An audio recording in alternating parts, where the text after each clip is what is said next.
4 PM news network में दोस्तों आपका स्वागत है। मैं हूं आपके साथ राशिद ज़हीर। जिज्ञासाएं बढ़ रही हैं कि आखिरकार 102 सीटों पर हुआ क्या है। पिछले एपिसोड में मैंने आपको बताया कि राजस्थान के अंदर किस प्रकार से 12 में से 8 सीटें कांग्रेस की तरफ झुकती हुई लग रही हैं और कांटे की लड़ाई है। उत्तर प्रदेश की 8 सीट और 4 सीट बिहार की, इन दोनों का भी थोड़ा सा मुहासबा कर लिया जाए कि आखिरकार क्या है। पहले मैं आपको उत्तर प्रदेश की 8 सीटों में, हालांकि मैं लाइव रहा, मैंने आपको बताया सीट दर सीट, लेकिन स्थितियां और क्लियर होकर आई हैं और पता चल रहा है कि हुआ क्या है।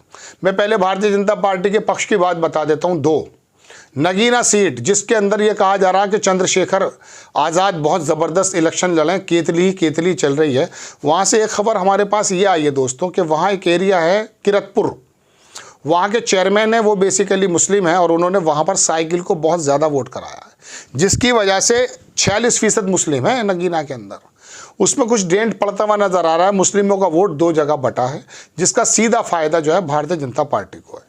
और नगीना के अंदर मैं कल भी आपको बता चुका कि नगीना में खुद मैं फिजिकल वहाँ घूमा, वहाँ भारतीय जनता पार्टी का जो वोट है, शेरकोट, हल्दौर, ये पूरा जो एरिया है ना, वहाँ पर किरतपुर है, ये बिजनौर का एरिया, हल्दौर, नेटौर, किरतपुर, ये तमाम झालू, कोतवाली, यहाँ पे भारतीय जनता पार्टी के वोट में शिद्दत है।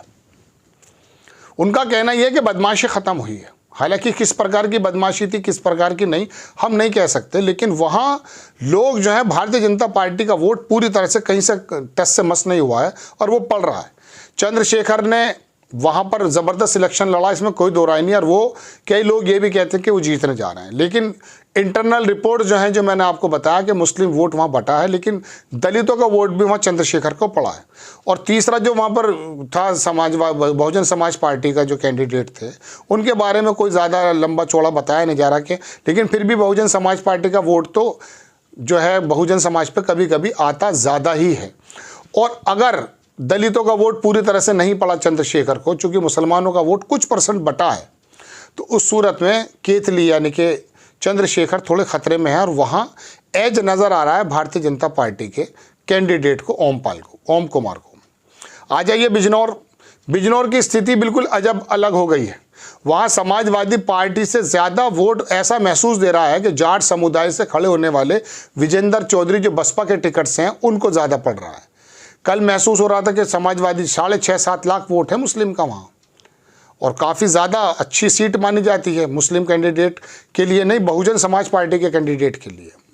लेकिन वहाँ से अखिलेश यादव ने सैनी साहब को उतार दिया था, जिनके फादर भी विधायक हैं, मैं आपको पहले बता चुका। वो काफ़ी वोट उन्होंने काटा तो है, लेकिन बताया ये जा रहा है कि वहाँ के मुसलमानों ने वोट कुछ इस प्रकार से दी है, विशेष वर्ग के लोगों ने, कि जो भारतीय जनता पार्टी के को हराता हुआ नज़र आए।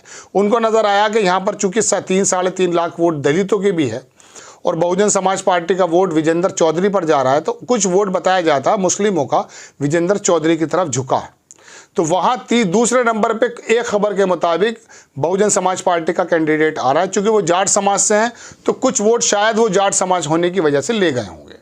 तो ये एक आंकड़ा उनको दूसरे नंबर पे या पहले नंबर पे भी ज़्यादा चांस नहीं है, लेकिन फिर भी उनकी फाइट बताई जा रही है। बताया जा रहा कि त्रिकोणीय संघर्ष है, लेकिन पहले नंबर पे वहाँ एज जो है बेसिकली चंदन सिंह चौहान, जो वहाँ पर गुर्जर जाति से आते हैं। वहाँ मैं आपको पहले भी बता चुका कि मवाना सीट, हस्तिनापुर सीट, वहाँ पे काफ़ी गुर्जर हैं। पहले मेरठ में लगा करती थी ये सीट, मीरापुर है। तो ये 2 सीटें वहाँ पर जो है अक्सर डिसाइड कर देती हैं कि कहाँ जाना है।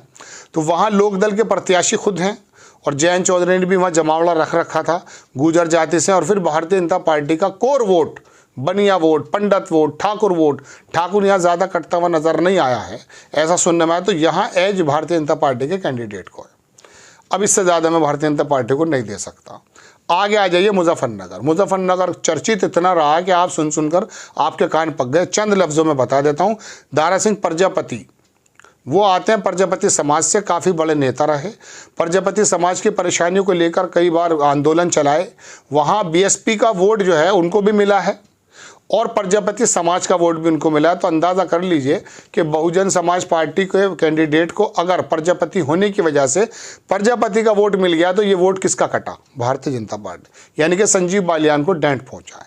दूसरी बात, ठाकुर समाज जिस एतबार से कहा जा रहा था बटेगा, उस हिसाब से बटा नहीं है, लेकिन सरदाना सीट ही काफ़ी है वहाँ सरदाना सीट पर यह सुनने में आया है कि वहाँ वोट ज़्यादातर ठाकुर संगीत सोम की वजह से वहाँ पर संजीव बालियान को नहीं पड़ा, या तो वहाँ पे वोट में नीरसता रही, कम पड़ा है, और पड़ा है तो थोड़ा बहुत उसमें वोट हरिंदर मलिक यानी कि समाजवादी पार्टी के कैंडिडेट को गया। ये सरदाना सीट की बात है। बाकी जगहों पे ठाकुरों की वोट बताया जाता संजीव बालियान लेने में कामयाब हो गए। एक बात और बता देता हूँ, कुछ वोट वहाँ मुस्लिम की भी हैं जो वहाँ संजीव बालियान के पर्सनल संबंध पे उनको मिली हैं, लेकिन हरिंदर मलिक को वहाँ एज बताया जा रहा है, क्योंकि जाटों में भी आधे से कुछ कम वोट, ज़्यादा वोट जो है आधे से कुछ कम हरिंदर मलिक को मिला है। 39% मुस्लिम है वहाँ, वो मुस्लिम कहीं और जाने का हिसाब ही नहीं है, वो सारा का सारा हरिंदर मलिक को पड़ा। ये बात अलग है कि वहाँ के लोकल प्रशासन की भी कई सारी बातें निकल कर आई हैं। वहाँ एज जो है वहाँ हरिंदर मलिक को है, यानी कि समाजवादी पार्टी को है। इकरा हसन कैराने अगर आप आ जाएँ तो कैराने के अंदर बड़ा शानदार लड़ी हैं वो, लेकिन एतराफ़ के एरिए में, आसपास एरिए में प्रदीप चौधरी जो वहाँ बीजेपी के कैंडिडेट हैं, सांसद भी हैं, उनको भी वोट काफ़ी पड़ा है। वहाँ बहुत टक्कर की स्थिति है। वहाँ आरोप इकरा हसन का ये भी है कि मुस्लिम महिलाओं को थोड़ा सा वोटिंग परसेंटेज में कमी हो गई है। जो बुर्का पहने हुए महिलाएं थी उनकी शक्लें देखना, ये तमाम चीज़ें वीडियो में चली हैं। लेकिन गुजर जो हिंदू गुजर है वहाँ, उसके बारे में बताया जा रहा है कि वो इकरा हसन को पड़ा है। आपको मालूम है मनव्वर हसन उसी ख़ानदान से आते हैं जिसमें हुकम सिंह थे, लेकिन 2.5 लाख जाटों की वोट वहाँ पर है, वो शायद पड़ गई होगी बीजेपी के कैंडिडेट को। बाकी बनिया, कशिया, पाल ये सब भारतीय जनता पार्टी पे जाता है, लेकिन बताया जाता है कि बहुजन समाज का कुछ वोट इकरा हसन को मिला, जो प्लस करता है उसकी जीत को। तो वहाँ पर थोड़ा बहुत कांटे की टक्कर है, बहुत कांटे की टक्कर, लेकिन इकरा हसन को वहाँ एज बताया जा रहा है। सहारनपुर में एक तरफा महसूस हो रहा है कि इमरान मसूद वहाँ जीत रहे हैं, चूँकि इमरान मसूद अपने संबंधों के बिहाफ पे काफ़ी सारी सीटें, वोटें भी ले गए हैं। हालांकि वह ननौता जहाँ पर जाट ठाकुरों की हुई थी, वहाँ के ठाकुरों के बारे में बताया जाता कि वो बेसिकली भाजपा पे ही चले गए। तो लेकिन उसके बाद भी 7.5 लाख वोट जो है वह मुस्लिमों का है।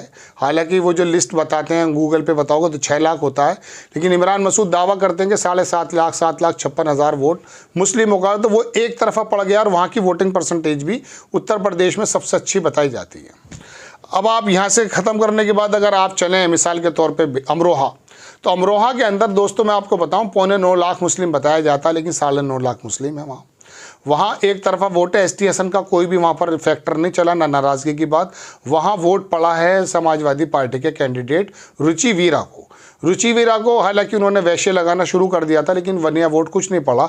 वहाँ ठाकुर सर्वेश सिंह जो बीमारी की वजह से इतने एक्टिव नज़र नहीं आ रहे, लेकिन फिर भी उनको वोट पड़ा है। एक बात और बताता हूँ, मुरादाबाद के अंदर 50,000 वोट से ज़्यादा बताया जाता है 1 लाख के बीच में, वो भारतीय जनता पार्टी ठाकुर सर्वेश को जाता है। एक ही कैंडिडेट है और एक संभल वाले हैं, उनको भी जाता है। खैर, लेकिन उसके बावजूद वहाँ कांटे की स्थिति है। रुचि वीरा को वहाँ एज है, जिस तरह से मुस्लिमों का वहाँ पर परसेंटेज से वोट हुआ है, तो शायद वहाँ वो जीत जाए, लेकिन लड़ाई कांटे की टक्कर है। बहुजन समाज पार्टी का वोट अगर सपोज करो वहाँ चला गया ठाकुर सर्वेश सिंह पे, तो वो वहाँ पर भाजपा जीत जाएगी, वरना रुचि वीरा के जीतने के चांसेस हैं। रामपुर आप कह सकते हैं बहुत सुकून से वहाँ इलेक्शन हुआ, जैसे उम्मीद की जा रही थी, ऐसी अनियमितताएँ वहाँ नज़र नहीं आई हैं। प्रशासन ने बड़ा सपोर्ट किया है।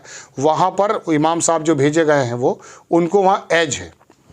पीलीभीत की जहाँ तक बात है दोस्तों, पीलीभीत में भी आप ये समझिए कि 2-2.5 लाख वोट कुर्मी है।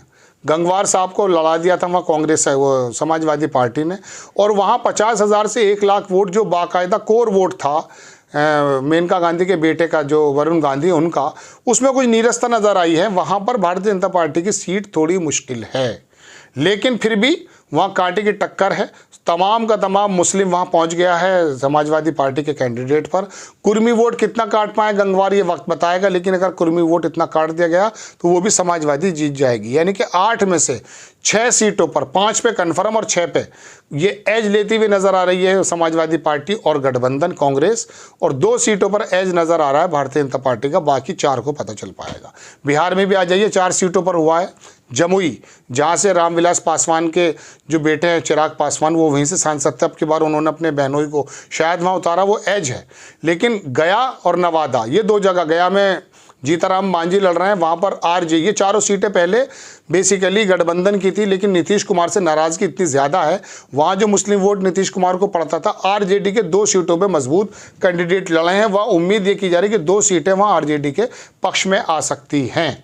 ये दोनों चीज़ें वहाँ मैंने बिहार के आपको बताई। नेक्स्ट टाइम मैं आपको दूसरी सीटों का बताऊँगा। राजस्थान का मैं बता चुका। नेक्स्ट टाइम कोई खबर आती है।